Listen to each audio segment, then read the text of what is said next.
Dia ada minta nak menyertai kerajaan. Dan orang-orang yang rasanya bergerak dalam gerakan Islam sangat-sangat mengharap, terutamanya dalam PAS, Anwar masuk PAS bukan masuk UMNO.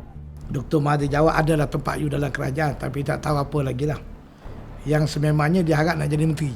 Dan dia join UMNO ni, tak silap saya lah, dengan tidak dapat restu syura daripada ABIM dan sebagainya. Which is, dalam gerakan Islam ni, if you do something, what more if you are number one, you do things, tidak dengan with the concurrent of syura, itu satu perkara yang dahsyat lah yang berlaku.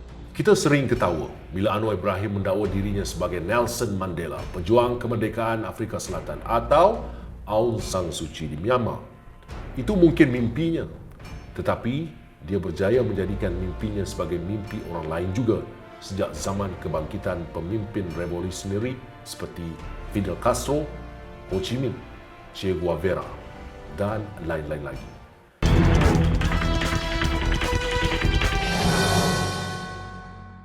Newsweek pernah menamakan Anwar sebagai Asian of the Year, sehingga ke hari ini masih ramai percaya beliau dengan imej diri yang mula diperkenalkannya. Anwar seorang narsisis yang sebenar, dan sebagai seorang narsisis beliau percaya mempunyai tempat khas di alam semesta ini. Tetapi beliau bukanlah dirinya yang sebenar seperti yang digambarkannya. Dalam tahun 1998, pemimpin pembangkang terulung Karpal Singh menuduh Anwar seorang homoseksual, melakukan liwat dan mempunyai hubungan seks dengan lelaki dan juga perempuan selain dari isterinya. Saya tanya beliau secara terus terang. Masa itu dia sama-sama dengan kawan-kawan yang lain di mahkamah masa perbicaraan Anwar.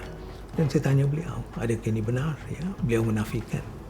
Musuh-musuh politik Anwar Ibrahim tidak sesampai hati nak mendedahkan segala-galanya dalam konteks pendedahan total. Tak sampai hati saya rasa. Adalah dia punya galangan-galangan kemanusiaannya dekat situ, ya. Dan masa itu kita percaya, tiap kali dia menafikan, kita percaya kerana kita menganggap segala-gala yang disebarkan tentang Anwar pada masa itu sebagai sebahagian daripada satu konspirasi besar. Cuma kita tidak kesempatan memberi penjelasan pada mereka siapa Anwar sekarang sebenarnya begitu. Jadi kalau katalah pelajar-pelajar Indonesia itu, dia masih menganggap Anwar ni macam terzalim, teraniaya dan sebagainya. Apa misterinya? Misterinya ialah mahkamah pun tidak secara total 100% mengiyakan salah lakunya. Itu misteri. Saya sekarang tak percaya pada teori konspirasi, tapi pada masa itu kita semua percaya bahawa ada konspirasi untuk menghancurkan kerjaya politik beliau. Sehingga baru ini seorang mufti pergi ke Gontor Indonesia, ditanya soalan yang sama, ya. Anwar dizalimi di Malaysia. Dan dia bekas penasihat agama Anwar begitu. Dan dia memperjelaskan keadaan sebaliknya begitu, ya.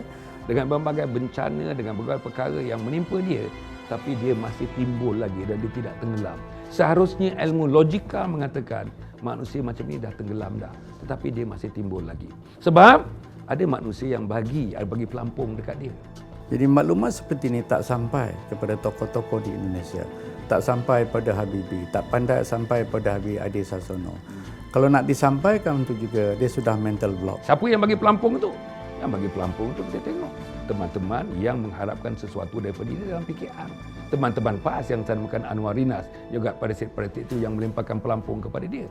Itu pun saya tanya kawan-kawan yang dekat. Apakah saya tidak percaya pada Zulkifli Nordin, sahabat saya 12 tahun dengan Anwar? Saya percaya. Apa saya tidak percaya pada Radhi lawyer itu? Saya percaya. Sahabat saya, Syekh, seperjuangan, saya percaya.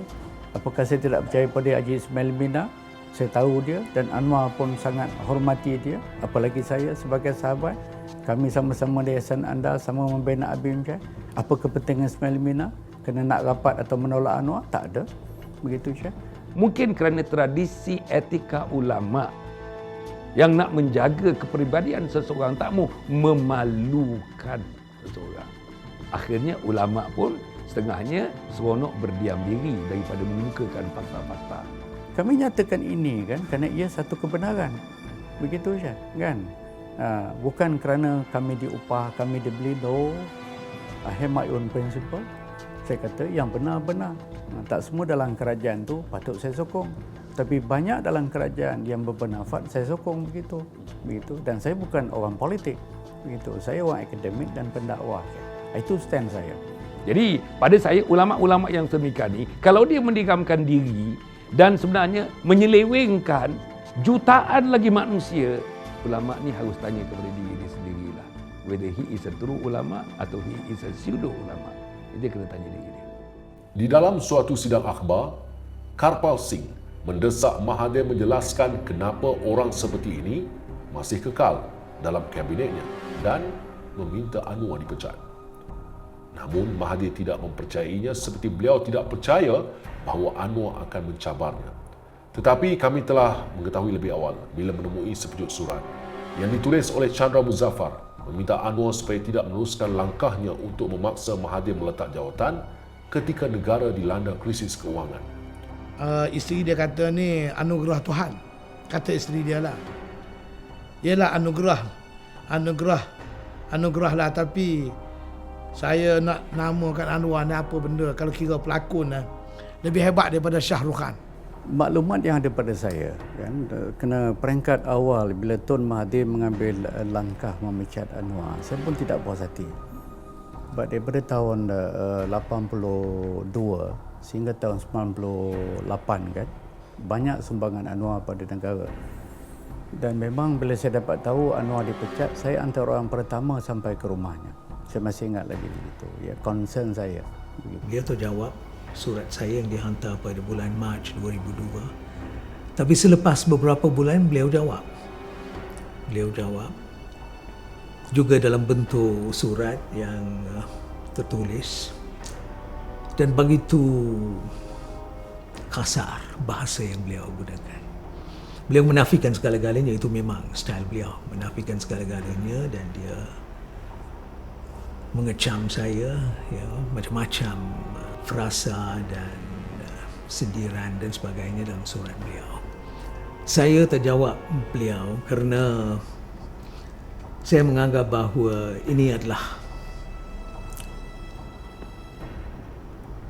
perasaan yang diluahkan oleh seorang individu yang tak rasional. Kalau kita tengok suratnya, tak rasional langsung, ya. Beliau macam tak ada hujah-hujah.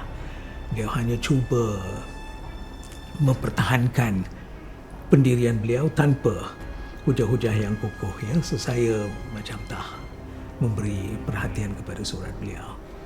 Saya baca buku Tun Mahathir. Ada 2 chapter tentang Anwar. Yang satu tu biasalah. Yang kedua tu agak damaging. Soal integriti saya, ya, mengapa Anwar tidak saman buku Tun Mahathir?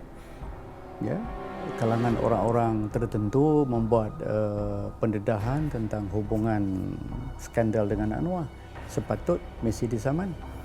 Saya masih ingat bahawa Lee Kuan Yew pernah bercakap, menulis kenyataan dalam Wikileaks, ya, mengenai dia mempunyai bukti yang cukup tentang apa yang Anwar buat. Harus disaman.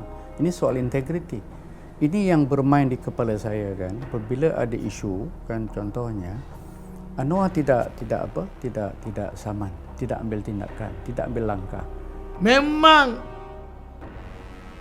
bendanya pelik tapi benar. Pelik tapi benar. Sumber kami memberitahu bahawa lebih 1 bilion telah diperuntukkan untuk rancangan itu dari akaun Anwar di Hong Leong Bank dan Al-Barakah. Rancangan ini didahului dengan orang-orang Anwar menyebarkan kabar angin bahawa Perhimpunan Agung UMNO 1998 yang akan diadakan akan membincangkan mengenai kolonialisme dan nepotisme di dalam UMNO dan kontrak-kontrak mega. Ini dituruti oleh tuntutan kroninya Zahid Hamidi supaya amalan ini dihentikan. Senarai kroni-kroni telah diedarkan sebelum Perhimpunan Agung itu dengan nama anak Mahathir tersenarai di atas kali. Pada masa ini, rancangannya telah dapat dihidu ramai sebagai rancangan untuk menjatuhkan Mahathir.